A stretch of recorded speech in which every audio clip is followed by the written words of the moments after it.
पराभवामुळे महाविकास आघाडीत दुभंग झाल्याचं पाहायला मिळालंय।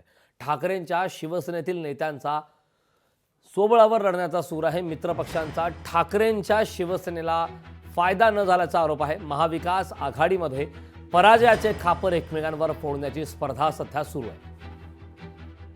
विधानसभा निवडणुकीत 95 पैकी केवळ 20 उमेदवार निवडून आल्याने नाउमेद झालेल्या ठाकरेंच्या शिवसेनेतील नेत्यांनी महाविकास आघाडीतून बाहेर पडण्याची भाषा सुरू केली आहे। मातोश्रीवर विजयी आमदारांच्या बैठकीत काँग्रेस व राष्ट्रवादी शरद पवार पक्षाच्या कार्यकर्त्यांनी ठाकरे गटाच्या उमेदवारांचं काम न केल्याचा सूर यावेळी आळवला गेलाय। तिन्ही पक्षांना विरोधी पक्षनेतेपद मिळवण्यासाठी लागणाऱ्या 29 जागाही निवडून आणता न आल्याने पराजयाचं खापर एकमेकांवर फोडण्याची स्पर्धा सुरू झाली।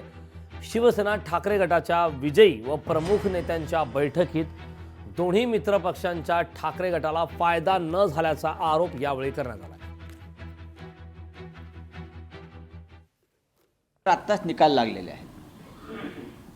निकालासंदर्भात सगळ्याच पक्षांचं चिंतन मंथन अभ्यास सुरू आहे।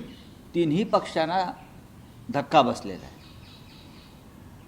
आणि हे का याला कारण शोधण्याचे प्रयत्न सुरू आहेत। कारणांची जर दिशा पाहिली तर ती EVMच्या दिशेने जाते, ज्या पद्धतीनं पैसे वापरले त्या दिशेने जाते। त्याच्यामुळे आम्हाला तिघांना एकत्र बसून त्या संदर्भात आम्हाला चर्चा करावी लागेल। लोकशाही मराठी ऐका, पहा, जागरूक रहा।